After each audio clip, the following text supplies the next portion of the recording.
அன்பு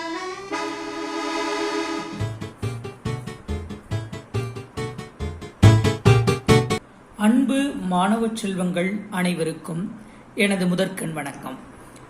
நாம் இன்று 11ஆம் வகுப்பு பாடப்புத்தகத்தில் இடம்பெற்றுள்ள இயல் 3 வாழ்வியல் இலக்கியமாக திகழக்கூடிய திருக்குறளிலிருந்து குறள்களை பார்க்க உள்ளோம். திருக்குறளை திருவள்ளுவர் என்பவர் எழுதியுள்ளார். இந்த திருக்குறளுடைய பொருள் என்ன என்பதை பார்ப்பதற்கு முன்பு நூல்வெளியில் கூறப்பட்டுள்ள கருத்துக்கள் என்ன என்பதை இப்பொழுது பார்ப்போம். நூல்வெளி. திருக்குறள் உலகப் பொதுமறை என்று போற்றப்படும் தமிழ் இலக்கியமாகும். இது உலக மக்கள் அனைவருக்கும் எந்த காலத்திற்கும் எவ்வகையிலும் பொருந்தும் வகையிலே அமைந்தமையால் அவ்வாறு போற்றப்படுகிறது. 11 கீழ்கணக்கு நூல்கள் ஒன்றாக குறிப்பிடப்படும் வாழ்வியல் நூல் திருக்குறள் 1330 குறட்பாக்களால் ஆனது.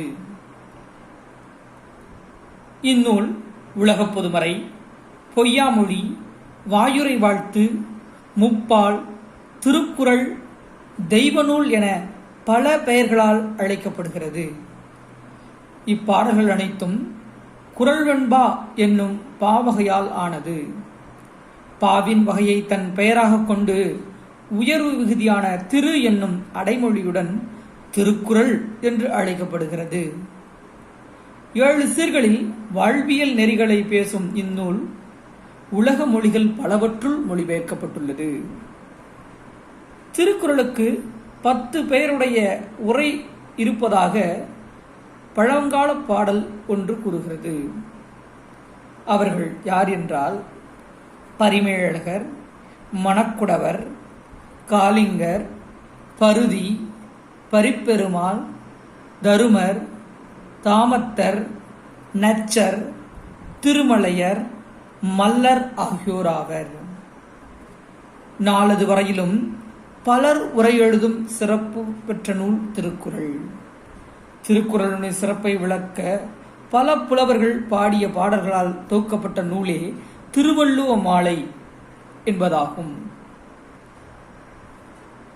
மேலும் இத்தகைய திருக்குறளை எழுதிய திருவள்ளுவரை தேவர், நாயனார், தெய்வப்புலவர், சென்னாப்போதார், பெருநாவலர், பொய்யில் புலவர், பொய்யாமொழி புலவர், மாதானுபங்கி, முதற்பாவலர் என்ற பல சிறப்பு பெயர்களால் அழைக்கப்படுகிறார்.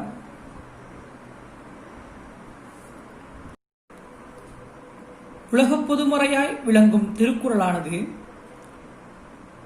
133 அதிகாரங்களையும் 1330 குறட்பாக்களையும் கொண்டு திகழ்கிறது. இதில் அறத்துப்பால், பொருட்பால், இன்பத்துப்பால் என்ற முப்பெரும் பிரிவுகளும், அறத்துப்பாலிலே 38 அதிகாரங்களிலும், பொருட்பாலிலே 70 அதிகாரங்களும், இன்பத்துப்பாலிலே 25 அதிகாரங்களுமாக 133 அதிகாரங்கள் இடம்பெற்றுள்ளன. மேலும் திருக்குறளானது 9 இயல்களாக வகுக்கப்பட்டுள்ளன. அதில் பாயிரவியல், இல்லறவியல், துறவியல், ஊழியல் என்று சொல்லக்கூடிய 4 இயல்கள் அறத்துப்பாலிலும், அரசியல், அங்கவியல், ஒழிபியல் என்று சொல்லக்கூடிய 3 இயல்கள் பொருட்பாலிலும், களவியல், கற்பியல் என்று சொல்லக்கூடிய 2 இயல்கள் இன்பத்துப்பாலிலும் இடம்பெற்றுள்ளன. அப்படிப்பட்ட சிறப்புமிக்க திருக்குறளிலிருந்து இப்பொழுது குறட்பாக்களை பார்க்க உள்ளோம். முதலில் அடக்கமுடைமை என்று சொல்லக்கூடிய அதிகாரத்திலிருந்து 3 குறட்பாக்கள் கொடுத்திருக்கிறார்கள். அதில் முதல் குறள், நிலையின் திரியாது அடங்கியான் தோற்றம் மலையினும் மானப் பெரிது. நிலையினில், அதாவது தன்னுடைய நிலையிலிருந்து, நேர் வழின்னு சொல்றோம் இல்லையா, அதிலிருந்து மாறுபடாமல் அடக்கமாய் இருப்பவனுடைய உயர்வானது எப்படி இருக்கும்னா மலையினுடைய மாண்பு மலையை விட பெரியதாக காட்சியளிக்கும் அப்படின்னு சொல்றாங்க. அதாவது நிலையில் திரியாது அடங்கியான் தோற்றம் மலையினும் மானப் பெரிது. அடுத்து இரண்டாவது குறள், யாகாவார் ஆயினும் நாகாக்க காவாக்கால் சோகாப்பர் சொல் இழுக்கப்பட்டு. யாகாவாராயினும் யாராக இருந்தாலும் நாகாக்க வேண்டும். அதாவது நாக்கு இருக்கு இல்லையா, அந்த நாக்கை அடக்க கற்றுக்கொள்ளுதல் வேண்டும். அது இல்லாம தேவையில்லாத பேச்சுகள் பேசணும்னா சொற்குற்றம் ஏற்பட்டு சொல்லிழுக்கப்பட்டுன்னு சொல்றாங்க இல்லையா, சொற்குற்றமானது ஏற்பட்டு சோகாப்பர் துன்பப்படுவர் அப்படிங்கிற. யாரா இருந்தாலும் தன்னுடைய நாவை அடக்கி வாழ வேண்டும். அப்படி அடக்காவிட்டால் சொற்குற்றம் ஏற்பட்டு துன்பத்திற்கு ஆளாக நேரிடும். அடுத்தது 3வது குறள். தீயினால் சுட்ட புண் உள்ளாரும் ஆறாதே நாவினால் சுட்டபடு. இந்த குறள் எல்லாருக்கும் ஓரளவு தெரிஞ்சிருக்கும். ஆனா இதனுடைய அணி என்ன அப்படிங்கிறது தான் நமக்கு முக்கியம். சரியா? திரும்பி குறள் சொல்றாங்க கவனிங்க. தீயினால் சுட்ட புண் உள்ளாரும் ஆறாதே நாவினால் சுட்டபடு. தீயினால் சுட்ட புண் என்ன பண்ணும், உடம்புல ஆறிடும். ஆனால் நாவினால் ஒருத்தவங்களை தவறா பேசும் பொழுது அது உள்ளத்தில் வடுவாக இருந்து காயமாகவே இருக்கும், மறையாது அப்படின்னு சொல்றாங்க இந்த குறள்ல. தீயினால் சுட்ட புண்ணால் உடலில் வடு உண்டானாலும் உள்ளே ஆறிவிடும். ஆனால் நாவினால் சுட்ட புண்ணால் உடலிலே புறத்தே வடு உண்டாகாவிட்டாலும் உள்ளே ஆறாமல் அப்படியே இருக்கும். இதுதான் அதனுடைய பொருள். வேற்றுமையணியானது பயன்படுத்தப்பட்டிருக்கு. எப்படின்னா, இரு பொருட்களுடைய ஒற்றுமையை முதலில் சொல்லிவிட்டு ஒன்றிலிருந்து ஒன்றை வேறுபடுத்தி ஒன்றை விட மற்றொன்று உயர்வாக காட்டுவதற்கு பேர் வேற்றுமையணின்னு சொல்லுவாங்க. அதாவது சுட்ட புண் அப்படின்னு 2 இடத்துல வரும். ஒன்னு தீயினால் சுட்ட புண்ணு, இன்னொன்னு நாவினால் சுட்ட புண்ணு. வேறுபடுத்துறாங்க பாரு. தீயினால் சுட்ட புண், நாவினால் சுட்ட புண். சுட்ட புண் அப்படிங்கிறது ஒண்ணுதான். இது தீயினால் சுட்டது, இது நாவினால் சுட்டது அப்படின்னு வேறுபடுத்தாங்க. அப்புறம் தீயினால் சுட்ட புண்ணை விட நாவினால் சுட்ட புண் ஆறாமல் வடுவாய் இருக்கும். அதாவது ஒன்னை விட இன்னொன்னு உயர்வா இருக்கு. இதை விட என்னது, தீயினால் சுட்ட புண்ணை விட நாவினால் சுட்ட புண்ணு என்னைக்கும் மறையாது அப்படிங்கறத இங்க சொல்றதுனால இது வேற்றுமையணி. இரு பொருட்களுடைய ஒப்புமையை கூறி ஒன்றிலிருந்து ஒன்றை வேறுபடுத்தி காட்டுவதற்கு பேரு வேற்றுமையணி அப்படின்னு சொல்லுவாங்க. அப்படிப்பட்ட வேற்றுமையணி உள்ள குறள் தான் இது. அடுத்தது ஒப்புரவு அறிதல் அப்படிங்கிற அதிகாரத்திலிருந்து 3 குறட்பாக்கள் கொடுத்திருக்காங்க. அதை இப்ப பார்ப்போம்பா. 4வது குறளா கொடுத்திருக்காங்க. தாளாற்றி தந்த பொருளெல்லாம் தக்கார்க்கு வேளாண்மை செய்தல் பொருட்டு. தாளாற்றி தந்த பொருள் விடாமுயற்சியால் ஈட்டிய பொருள். அதை தக்கார்க்கு வேளாண்மை செய்தல் பொருட்டு. அதை தகுந்தவர்களுக்கு, தக்கார்னா தகுந்தவர்களுக்கு உதவி செய்வதல் பொருட்டு. வேளாண்மை செய்தல்லாம் இங்க என்ன, விவசாயம் செய்வது அப்படின்னா இல்ல, உதவி செய்தல் பொருட்டு. நம்ம எவ்வளவுதான் கஷ்டப்பட்டு சம்பாதிச்சாலும் அந்த பணத்தை என்ன பண்ணணும், யாருக்கு கொடுக்கணுமோ அவங்களுக்கு பார்த்து உதவி செய்யணும். தக்கார்க்கு தகுந்தவர்களுக்கு உதவி செய்ய வேண்டும். ஒப்புரவு அறிதல்னா அதுதான். உலக நடையை அறிந்து உதவி செய்தல். எல்லாருக்கும் தூக்கி கொடுத்துடக்கூடாது. யாருக்கு உதவணுமோ அவங்களுக்கு தான் என்ன பண்ணணும், உதவி செய்யணும் அப்படின்னு சொல்றாரு. தாளாற்றி தந்த பொருளெல்லாம் தக்கார்க்கு வேளாண்மை செய்தல் பொருட்டு. அடுத்தது 5வது குறள். ஒத்ததறிவான் உயிர் வாழ்வான் மற்றையான் செத்தாருள் வைக்கப்படும். ஒத்ததறிவான், இந்த உலக நடை இருக்கு இல்லையா, அந்த உலக நடை என்ன, நல்லவர்கள் எப்படி செல்கிறாரோ அதன்படி நடப்பது. அதை அறிந்தவன் தான் உயிர் வாழ்வதற்கு சமமாவான். மற்றவர்கள் செத்தவர்களுக்கு சமமாக நிகராவார் அப்படிங்கிறார். உயர்ந்தாருடைய உலக நடைமுறைகளை அறிந்து ஒத்துப்போகிறவனே உயிர் வாழ்பவன் என்றும் மற்றவர்கள் செத்தவர்களுள் ஒருவனாக மதிக்கப்படுவான் என்றும் இதிலே சொல்லப்படுகிறது. அடுத்தபடியாக 6வது குறள். மருந்தாகி தப்பா மறந்தற்றாற் செல்வம் பெருந்தகையான் கண்படின். அதாவது மருந்தாகி தப்பா மறந்தற்றாற் செல்வம். மருந்து மரம்னு சொல்லுவாங்க. அதாவது ஒரு மரமானது தன்னுடைய உடல் உறுப்புகள் அனைத்தையும் மருந்தாக தருகிறதா. அதுபோல பெருந்தகையானிடம் இருக்கக்கூடிய செல்வம், நல்லவன் தரக்கூடிய பணம். ஒரு மரமானது தன்னுடைய உடல் உறுப்புகளை எல்லாம் மருந்தாக தரக்கூடியது, மருந்து மரம் சொல்லலாம். அந்த வாழை மரம் கூட எடுத்துக்கலாமே. வாழை மரம் என்ன பண்ணணும்னா தன்னுடைய உடல் உறுப்புகள் அனைத்தையுமே என்ன பண்ணுவோம், மக்களுக்கு பயன்படக்கூடிய வகையிலே இருக்கும். அதுபோல பெருந்தகையான் ஒரு நல்லவனிடம் இருக்கக்கூடிய செல்வம், அவனுடைய செல்வம் என்ன பண்ணும், எல்லாருக்கும் உதவி செய்யக்கூடிய அளவில் அமைந்திருக்கும் அப்படின்னு சொல்றாங்க. மருந்தாகி தப்பா மறந்தற்றாற் செல்வம் பெருந்தகையான் கண்படின். பெருந்தகையானிடம் உள்ள செல்வமானது தன் எல்லா உறுப்புகளையும் மருந்தாக தரும் மரத்தை போன்றது அப்படின்னு சொல்றாங்கப்பா. அடுத்தது புகழ் அப்படிங்கிற அதிகாரத்திலிருந்து 3 குறட்கள் கொடுத்துருக்காங்க. 7வது குறளா இருக்கிறது, ஒன்றா உலகத்து உயர்ந்த புகழெல்லாம் போன்றாது நிற்பதொன்று இல் அப்படின்னு சொல்றாங்க. அதாவது இணையற்ற இந்த உயர்ந்த புகழை போல உலகத்தில் ஒப்பற்ற ஒன்றாக நிலைத்து நிற்பது வேறொன்றுமே இல்லை என்று சொல்றாரு. நம்முடைய வாழ்க்கையில நிலைத்து நிற்பது எது அப்படின்னா நம்முடைய புகழ்ச்சி மட்டுமே. நம்மளை பற்றி புகழ்ந்து பேசுகிறது மட்டுமே என்ன பண்ணோம், நாம் இருக்கும் போதும் இறந்து கூட என்ன பண்ணோம், அது நிலைத்திருக்கும். அப்படிப்பட்ட புகழ்ச்சி மிக்க வாழ்க்கையை நாம் வாழ வேண்டும். ஒரு 10 பேர் அல்லது 100 பேர், ஒரு 1000 பேர் என்ன பண்ணணும், நம்மளை புகழ்ந்து பேசணும். நம்ம இறந்ததுக்கு அப்புறம் கூட அப்பா எவ்வளவு நல்ல மனுஷன் அப்படின்னு நம்மளை பத்தி புகழ்ந்து பேசுவதாக நம்முடைய வாழ்க்கை அமைய வேண்டும் அப்படிங்கிற கருத்தை வள்ளுவர் வைக்கிறாரு. அடுத்த குறள் 8வது குறள், தோன்றின் புகழோடு தோன்றுக அஃதிலார் தோன்றலின் தோன்றாமை நன்று. தோன்றினால் புகழ் தரும் பண்புகளுடன் தோன்றுக. நீ எப்படி இருக்கணும், வாழ்ந்தா புகழ் தரக்கூடிய அளவில் நீ வாழணும். அப்படி வாழலன்னா பிறக்காமலே இருந்துடலாம் அப்படிங்கிறது. வாழ்ந்தா எப்படி வாழணும், புகழ்ச்சி உடையவனாக வாழ வேண்டும். அப்படி இல்லைன்னா தோன்றாமல் இருப்பதே நன்று அப்படின்னு சொல்றாரு. தோன்றின் புகழோடு தோன்றுக அஃதிலார் தோன்றலின் தோன்றாமை நன்று. அடுத்து 9வது குறள், வசையொழிய வாழ்வாரே வாழ்வார் இசையொழிய வாழ்வாரே வாழாதவர். வசை ஒழிய, வசை ஒழிய பழி இல்லாமல் வாழ்பவரே வாழ்பவர். வசை ஒழியனா, வசைனா பழி, பழிச்சொற்கள் இல்லாமல் வாழ்பவரே வாழ்பவர் என்றும், இசையொழிய வாழ்வாரே வாழாதவர். புகழ் இல்லாமல் வாழ்பவரும் வாழாதவர் தான். பழியும் இல்லாம வாழணும், அதே சமயத்தில் புகழ்ச்சி உடையனாகவும் வாழணும். 2 கருத்தை வைக்கிறார்.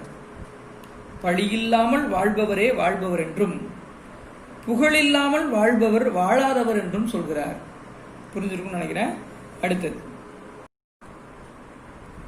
தவம் என்று சொல்லக்கூடிய அதிகாரம். இதுல 2 குறட்பாக்கள் கொடுக்கப்பட்டிருக்கு. அதுல 10வது குறள் பாருங்க, வேண்டிய வேண்டியாங்கு எய்தலால் செய்தவம் ஈண்டு முயலப்படும். தவம் செய்வதனால் நம்ம என்ன பண்ணலாமா, எல்லாத்தையுமே அடைய முடியும். அதனால முயற்சி செய்து அதை கற்றுக்கொள்ளுங்கள் அப்படின்னு சொன்னாங்க. விரும்பியதை விரும்பியவாறே பெற முடியும் என்பதனால் செய்ய முடிந்த தவத்தை இங்கேயே முயன்று பார்க்கலாமே. இங்கே என்ன பண்ணலாம், தவம் மேற்கொள்ளலாம். ஏன்னா நினைச்சதை நினைச்ச மாதிரி கொடுக்கக்கூடிய சக்தி எதுக்கு இருக்கு, தவத்திடத்தே இருக்கு. அதனால அந்த தவத்தை இங்கேயே முயன்று செய்யலாம். அப்படிங்கிற இந்த உலகத்திலேயே என்ன பண்ணலாம், அதற்கான முயற்சிகளை நீ எடுக்கலாம். வேண்டிய வேண்டியாங்கு எய்தலால் செய்தவம் ஈண்டு முயலப்படும் அப்படிங்கிறார். அடுத்தது 11வது குறள், சுடச்சுடரும் பொன் போல் ஒளிவிடும் துன்பம் சுடச்சுட நோக்கிற்பவர்க்கு. சுடச்சுட பொன் என்ன பண்ணணும்னா அப்படியே மெருகேறும். அதாவது புடமிடும் சுடுகையிலே ஒளிவிடும் பொன்னை போல. அதாவது தங்கத்தை என்ன பண்ணுவாங்கன்னா நெருப்புல காட்டுவாங்க, அப்ப என்ன பண்ணுவான், இன்னும் அந்த என்ன பண்ணுவோம், பிரகாசமாக இருக்கும். அதுபோல தவம் இருப்பவரை துன்பம் வருத்த வருத்த ஞானமானது வளரும். சுடச்சுட நோக்கிற்பவர்க்கு, அதுபோல தவம் துன்பங்கள் வருத்த வருத்த ஒருவன் ஞானியாக மாறுவான் அப்படிங்கிறது சொல்றாங்க. தவம் இருப்பவரை துன்பங்கள் வருத்த வருத்த என்ன பண்ணுமா, அவனிடத்திலே ஞானம் வளரும் அப்படிங்கிற கருத்தை இங்க வைக்கிறார். சுடச்சுடரும் பொன்போல் ஒளிவிடும் துன்பம் சுடச்சுட நோக்கிப்பவர்க்கு.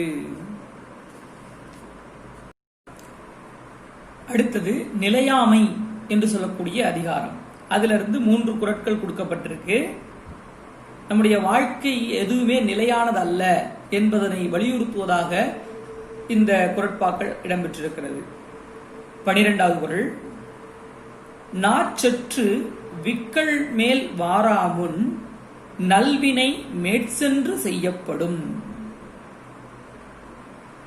நாக்கு அடைத்து, நம்முடைய நாக்கு அடைச்சி விக்கல் உயிருக்கு இறுதி காலம் வரும் இல்லையா, உயிருக்கு இறுதி அப்படிங்கிறது வருவதற்கு முன்பாக என்ன பண்ணுமா, நல்ல செயல்களை விரைந்து செய்துவிடு அப்படின்னு சொல்றார்.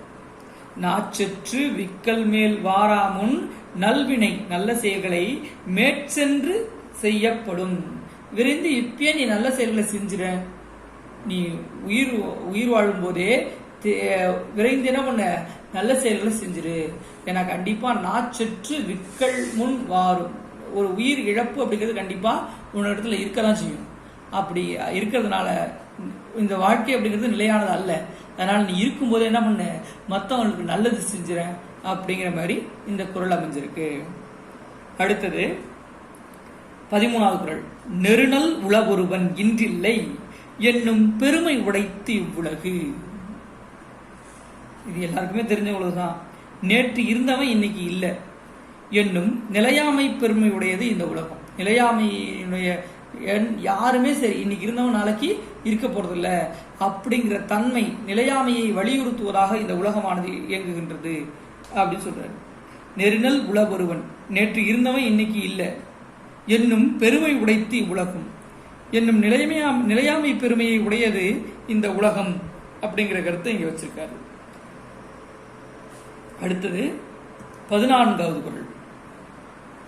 ஒரு பொழுதும் வாழ்வது அறியார் கருதுவ கோடியும் அல்லவல. ஒரு பொழுதும் வாழ்வது அறியார் கருதுவ கோடியுள் அல்லபெற அப்படிங்கிறார். ஒரு பொழுது கூட வாழ்வினுடைய தன்மையை சிந்திக்காதவர்கள். வாழ்வினுடைய தன்மை அப்படிங்கிறது என்னது, நிலையாமை அப்படிங்கிறது நம்முடைய வாழ்வினுடைய தன்மை.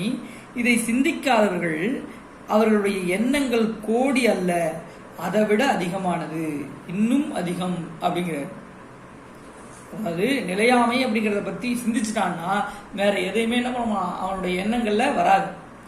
அப்படி அந்த நிலையாமை அப்படிங்கிற தன்மையை, நம்முடைய வாழ்க்கை அப்படிங்கிறது நிலையானது அல்ல என்பதனை உணராதவனுடைய எண்ணங்கள் கோடி, அதையும் விட அதிகமானது அப்படிங்க வலியுறுத்தார். ஒரு பொழுதும் வாழ்வது அறியார் கருதுப கோடியும் அல்ல பல. அடுத்த அதிகாரம் துறவு அப்படிங்கிற அதிகாரம். அதுல இருந்து 2 குறட்பாக்கள் கொடுத்திருக்காங்க. என்ன கொடுத்திருக்காங்க அப்படின்னு பார்ப்போம். 15வது குறள். யாதனின் யாதனின் நீங்கியான் நோதல் அதனின் இளன். ஒருவன் எந்த பொருட்களிடமிருந்து பற்று நீக்குகனாக இருக்கிறானோ, அதாவது எந்த பொருள் மேல அவன் ஆசை இல்லாம இருக்கானோ அந்த பொருட்களால் அவன் துன்பம் அடைவதே கிடையாது. நல்லா சொல்றாரு பாருங்க. நம்ம எந்த பொருட்கள் மேல ஆசை வைக்கிறோமோ அதனாலதான் நமக்கு துன்பம் ஏற்படுங்கிறார். அதனால எந்த பொருள் மேல என்ன பண்ணக்கூடாது, நம்ம ஆசையை வைத்தல் கூடாது அப்படின்னு சொல்ற. யாதனின் யாதனின் நீங்கியான் நோதல் அதனின் இளன். ஒருவன் எந்தெந்த பொருட்களிடமிருந்து பற்று நீக்கியவனாக இருக்கிறானோ, ஆசை இல்லாம இருக்கானோ, அந்த பொருட்களால அவனுக்கு துன்பம் ஏற்படவே ஏற்படாது அப்படின்னு சொல்றாரு. அடுத்து 16வது குறள். பற்றுக பற்றற்றான் பற்றினை அப்பற்றை பற்றுக பற்றுவிடற்கு. என்ன சொல்றாரு? பற்றுக பற்றற்றான் பற்றினை அப்பற்றை பற்றுக பற்றுவிடற்கு. பற்றுகளை அகற்றுவதற்காகவே பற்றில்லாதவனை பற்றி நிற்க வேண்டும். பற்றுக பற்றற்றான் பற்றினை. பற்றுக அப்படின்னா பிணைத்துக் கொள்ள வேண்டும். பற்றற்றான் பற்றினை, பற்று இல்லாதவன் எவனோ ஆசை இல்லாதவனும் அவனோட சேர்ந்து வாழணும். அப்பற்றை பற்றுக பற்று விடற்கு. நம்ம ஆசையை விடணும்னா அத்தகைய நல்ல உள்ளம் படைத்த எதன் மேலேயும் ஆசை வைக்காதவங்களோட சேர்ந்து பழகணும் நாமளும் அப்படின்னு சொல்றாரு. எவன் ஒருவன் ஆசை இல்லாதவனாக இருக்கிறானோ அவனோடு நாம் சேர்ந்து வாழ வேண்டும். அப்படி அவனை சேர்ந்து வாழ்ந்தால் என்ன ஆயிடுமா, நாமளும் பற்றில்லாதவனாக மாறிடுவோம் அப்படின்னு சொல்ற.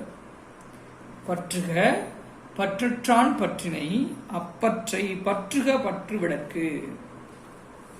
எதுக்காக? அந்த மாதிரி ஆளுங்களோட சேர்ந்தா பற்று விடற்கு. நாம் ஆசையை என்ன பண்ணுவோம், விட்டுவோம். அப்படிங்கிற அத்தகையோட சேர்ந்து நாமளும் வாழணும் அப்படிங்கிறது சொல்றாரு. துறவர்களோடு நாமளும் சேர்ந்தோம்னா என்ன ஆயிடுவோம், அத்தகைய நிலையை அடைய முடியும் அப்படிங்கறது இங்க வலியுறுத்துறாரு. துறவுன்னா அதுதான். எந்த ஒரு பொருள் மேல என்ன கூடாது, ஆசை வைக்க கூடாது.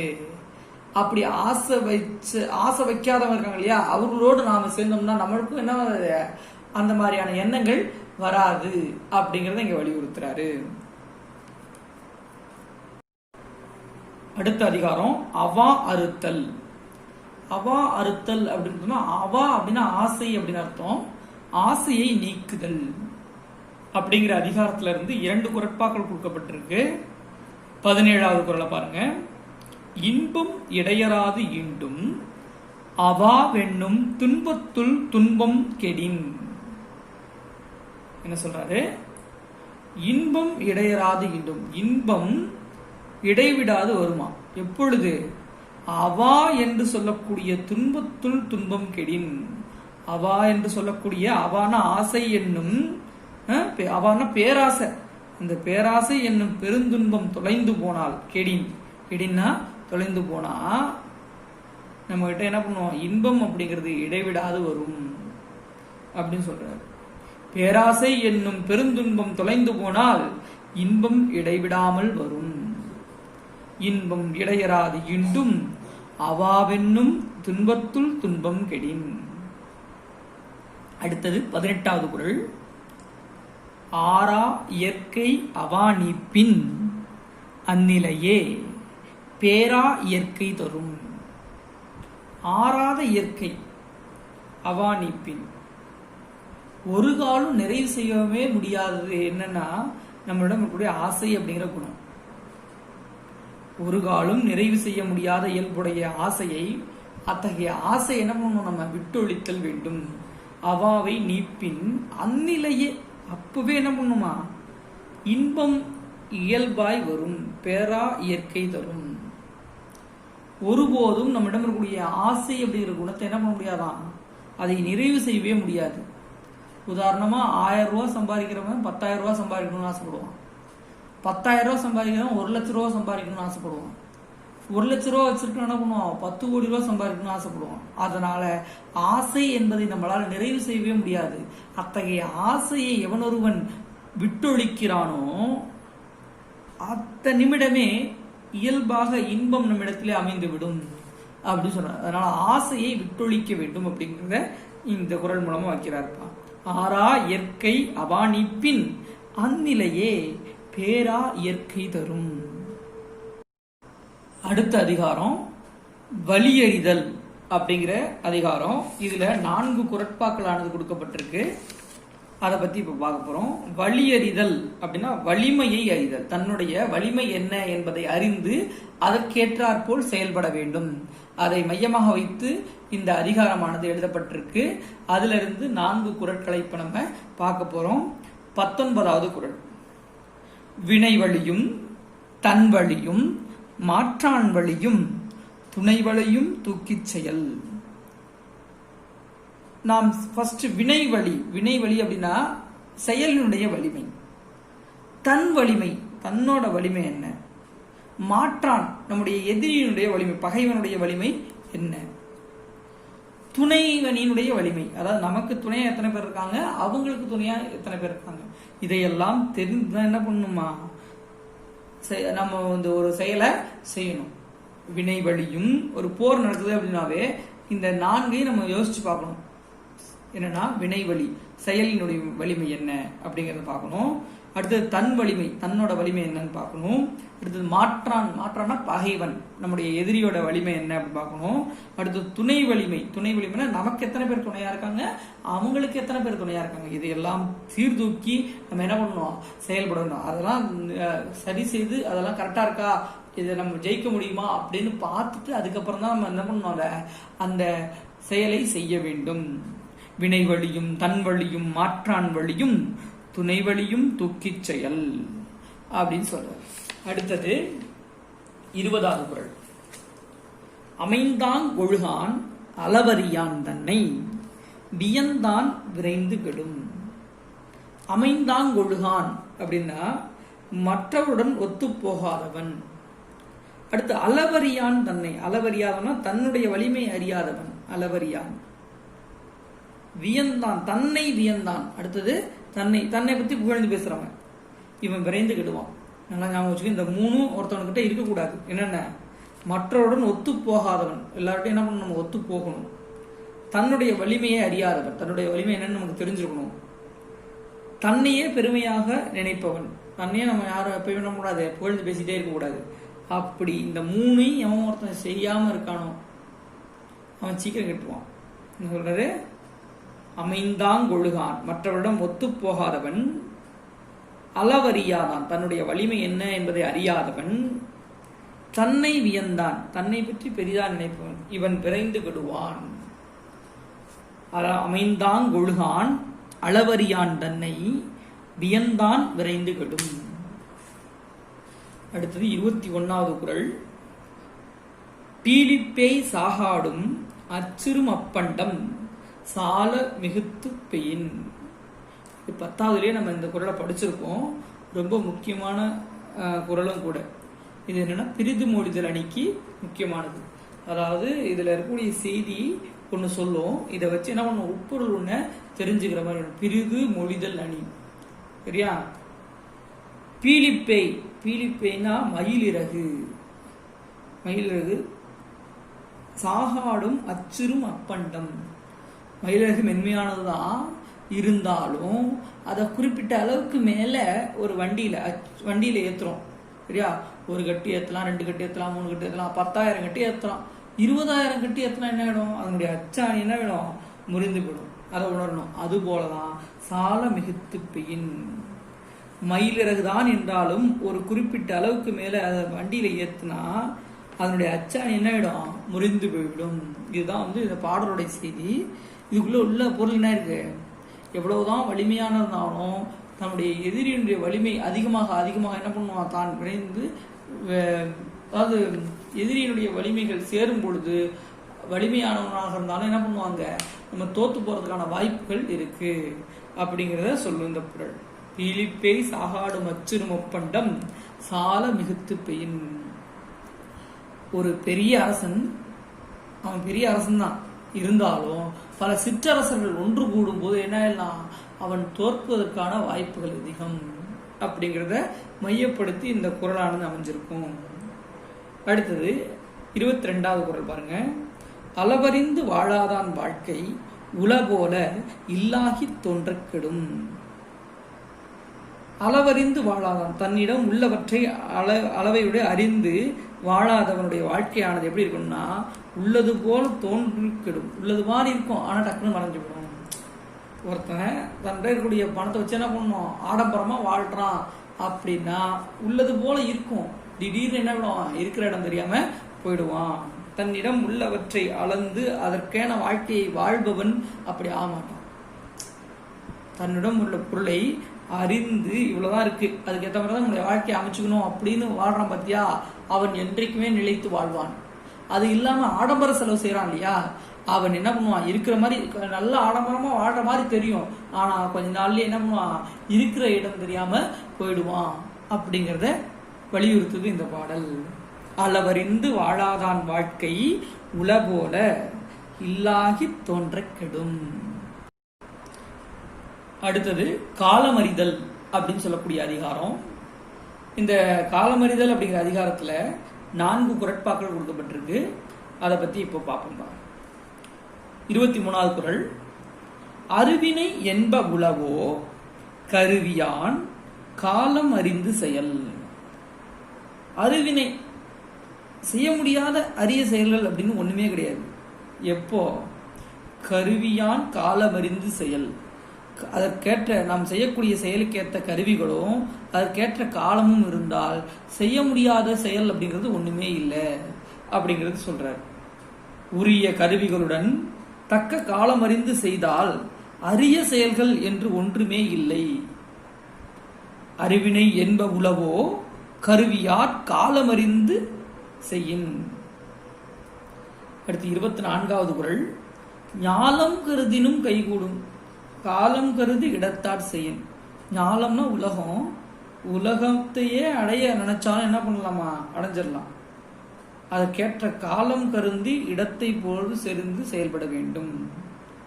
உரிய காலத்தில் பொருத்தமான இடத்தில் ஒரு செயலை செய்தால் உலகத்தையே பெற கருதினாலும் கிடைக்கக்கூடும்.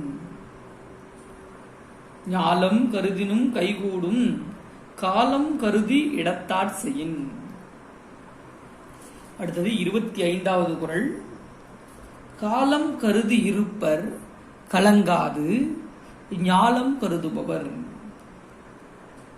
காலம் கருதி இருப்பர், உரிய காலம் வரை அதுக்காக காத்திருப்பாங்களாம். யாரு? கலங்காம அதுவும் காத்திருப்பாங்களாம். யாரு? ஞாலம் கருதுபவர். உலகத்தை வெல்ல வேண்டும் என்று கருதுபவர்கள் கலங்காமல் உரிய காலம் வரை காத்திருப்பார்கள். அப்படின்னா அதற்கேற்ற காலம் வரை வரைக்கும் என்ன பண்ணணும், ஒரு செயலை பொறுத்திருந்து அதை முடிக்கணும் அப்படிங்கிற சொல்றாரு. காலம் கருதி இருப்பர் கலங்காது ஞாலம் கருதுபவர். அடுத்தது 26வது குறள். எய்தற்கு அரியது தேய்ந்தக்கால் அந்நிலையே செய்தற்கரிய செயல். எய்தற்கரியது தேய்ந்தக்கால் அந்நிலையே செய்தற்கரிய செயல்.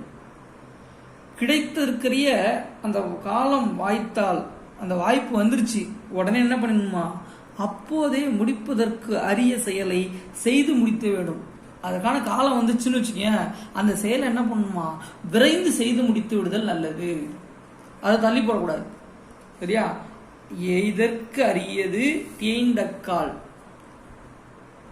எய்தற்கரியது தேய்ந்தக்கால், கிடைப்பதற்குரிய அரிய காலம் வாய்த்தால் என்ன பண்ணுமா, அப்போதே அந்த செயலை விரைந்து செய்து முடித்து விடல் வேண்டும் என்பதை இந்த குறள் வலியுறுத்துகிறது.